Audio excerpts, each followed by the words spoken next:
Welcome to Solvetic, your channel to always learn technology easily. Below in the description, you will find useful links we used in this video.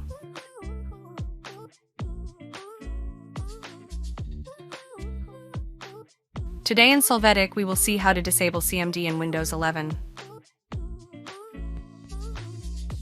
To begin, in the search box enter gpedit.msc, select Edit Group Policy.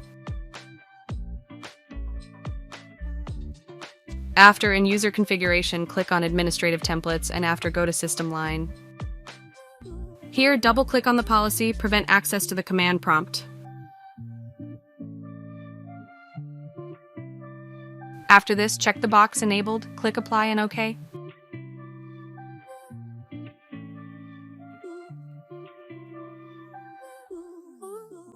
For this method, when you open the command prompt, you can see a message indicating that it has been disabled by administrator.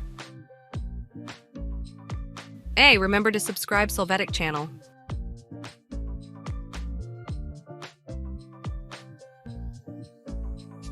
We hope it has been helpful for you. Here are links to watch more videos of your interest and subscribe to the Solvetic channel. Thank you.